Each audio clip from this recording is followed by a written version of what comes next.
ভার্সিটির শেষের দিনে বন্ধুদের সাথে হুট করে ইফতারের প্ল্যান। ইফতারে কি কি ছিল এবং কি কি হলো সেটি নিয়ে হচ্ছে আজকের ভিডিও। সো চলুন ভিডিওটা শুরু করা যাক। ভার্সিটিতে আজকে আমাদের শেষ পরীক্ষা ছিল, আর শেষ পরীক্ষার দিন আমরা বন্ধুরা সবাই মিলে প্ল্যান করলাম যে আজকে ইফতার করতে যাব। পরীক্ষা শেষ হইতে হইতে অলমোস্ট 5:30 বেজে যায়, যার কারণে এই সুন্দর শর্টকাট রাস্তাটা আমাদেরকে বেছে নিতে হয়েছিল। সুন্দর বললাম এই জন্যই কারণ আপনারা দেখতেই পাচ্ছেন রাস্তাটা কত সুন্দর। মনে হচ্ছিল যে 7 সমুদ্র 13 নদী পার হয়ে আজকে ইফতার করতে যাব।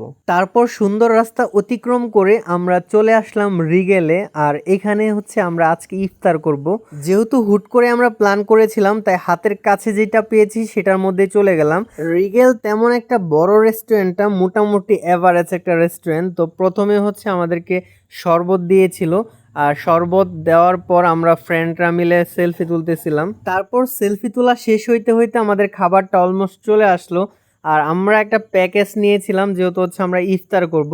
সেখানে ছিল শরবত, 2টা খেজুর, বেগুনি, আলুর চপ, পেঁয়াজু এবং ছোলা, তার সাথে ছিল অন্থন, ছিল ফ্রাইড রাইস এবং একটা চিকেন। আর এই পুরো প্যাকেজটার দাম ছিল মাত্র 200 টাকা। বাই দ্য ওয়ে, 200 টাকা হিসেবে প্যাকেজটি কেমন হয়েছিল আপনারা কমেন্ট করতে ভুলবেন না। আমি যদি বলি তাহলে টাকার তুলনায় খাবারের কোয়ান্টিটি ঠিক ছিল, বাট কোয়ালিটিটা তেমন একটা ভালো ছিল না। এই সবগুলো আইটেমের মধ্যে আমার সবচেয়ে ভালো লেগেছে তাদের ছোলাটা।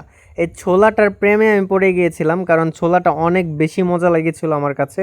সো সব কিছু খারাপ লাগলেও ছোলাটা আমার কাছে বেশ মজা লেগেছে। যেহেতু ইফতার আইটেম ছিল, তাই আমি কষ্ট করে হলেও সবগুলা খাবার আমি শেষ করি। সো আজকের মতো এই পর্যন্ত। ভিডিওটা শেষ পর্যন্ত দেখার জন্য ধন্যবাদ সবাইকে। দেখা হবে নেক্সট ভিডিওতে।